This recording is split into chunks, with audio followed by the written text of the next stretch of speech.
BJP ಯುವ ಮುಖಂಡ ಪ್ರವೀಣ್ ನೆಟ್ಟಾರು ಹತ್ಯೆ ನಡೆದು 4 ವರ್ಷಗಳೇ ಕಳೆದಿವೆ. ಈ ಪ್ರಕರಣದ ತನಿಖೆ ನಡೆಸುತ್ತಿರುವ ಎನ್ಐಎ ಇದೀಗ ಮತ್ತಿಬ್ಬರು ಆರೋಪಿಗಳನ್ನು ಬಂಧಿಸುವಲ್ಲಿ ಯಶಸ್ವಿಯಾಗಿದೆ.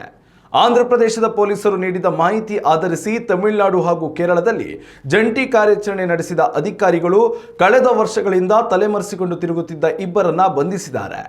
ಇನ್ನು ಬಂಧಿತ ಆರೋಪಿಗಳನ್ನು ಬೆಳ್ತಂಗಡಿ ತಾಲೂಕಿನ ಪಡಂಗಾಡಿ ಗ್ರಾಮದ ಪಯ್ಯೋಗುಡ್ಡೆ ನಿವಾಸಿ ನೌಷಾದ್ ಹಾಗೂ ಕೊಡಗು ಜಿಲ್ಲೆಯ ಸೋಮವಾರಪೇಟೆ ತಾಲೂಕಿನ ನಿವಾಸಿ ಅಬ್ದುಲ್ ನಾಸೀರ್ ಎಂದು ಗುರುತಿಸಲಾಗಿದೆ.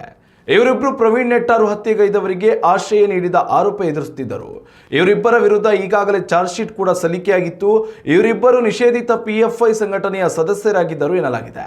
ಇವರಿಬ್ಬರ ಪತ್ತೆಗಾಗಿ ಎನ್ಐಎ ಅಧಿಕಾರಿಗಳು ತಲಾ 2 ಲಕ್ಷ ರೂಪಾಯಿಗಳ ಬಹುಮಾನ ಕೂಡ ಘೋಷಣೆ ಮಾಡಿದ್ರು.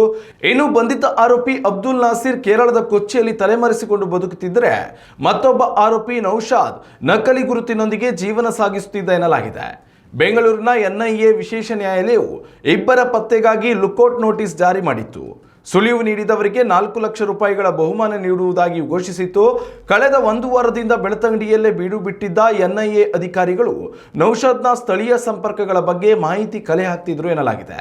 ಖಚಿತ ಮಾಹಿತಿ ಆಧರಿಸಿ ಪೊಲೀಸರು ಬರೋಬ್ಬರಿ 4 ವರ್ಷಗಳ ಬಳಿಕ ಈ ಪ್ರಕರಣದ ಇನ್ನಿಬ್ಬರು ಆರೋಪಿಗಳನ್ನು ಬಂಧಿಸುವಲ್ಲಿ ಯಶಸ್ವಿಯಾಗಿದ್ದಾರೆ. ಪ್ರವೀಣ್ ನೆಟ್ಟಾರು ಹತ್ಯೆ ಪ್ರಕರಣದಲ್ಲಿ ಎನ್ಐಎ ಅಧಿಕಾರಿಗಳು ಈವರೆಗೆ 28 ಆರೋಪಿಗಳನ್ನು ಗುರುತು ಮಾಡಿದೆ. ಇದೀಗ ನಾಸೀರ್ ಹಾಗೂ ನೌಷಾದ್ ಬಂಧನದ ಬಳಿಕ ಈವರೆಗಿನ ಬಂಧಿತರ ಸಂಖ್ಯೆ 24ಕ್ಕೆ ಏರಿಕೆ ಕಂಡಿದೆ. ತಲೆಮರೆಸಿಕೊಂಡಿರುವ ಇನ್ನುಳಿದ ಆರೋಪಿಗಳಿಗಾಗಿಯೂ ಶೋಧ ಕಾರ್ಯ ಭರದಿಂದ ಸಾಗಿದೆ. ನಾಸೀರ್ ಹಾಗೂ ನೌಷಾದ್ರನ್ನ ಎನ್ಐಎ ತೀವ್ರ ವಿಚಾರಣೆಗೆ ಒಳಪಡಿಸಲಿದ್ದು, ಪ್ರವೀಣ್ ನೆಟ್ಟಾರು ಹತ್ಯೆ ಪ್ರಕರಣದ ಮತ್ತಷ್ಟು ಮಾಹಿತಿ ಹೊರಬೀಳುವ ಸಾಧ್ಯತೆ ಇದೆ.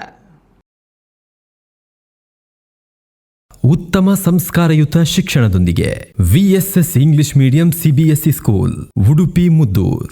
ನರ್ಸರಿಯಿಂದ 10ನೇ ತರಗತಿವರೆಗೆ ಶಿಕ್ಷಣದ ಜೊತೆಗೆ 5ರಿಂದ 10ನೇ ತರಗತಿವರೆಗಿನ ವಿದ್ಯಾರ್ಥಿನಿಯರಿಗೆ ಉತ್ತಮ ಹಾಸ್ಟೆಲ್ ಸೌಲಭ್ಯವೂ ಇದೆ. ನಿಮ್ಮ ಮಕ್ಕಳ ಪ್ರವೇಶಾತಿಗಾಗಿ ಈ ಸಂಖ್ಯೆಗೆ ಕರೆ ಮಾಡಿ.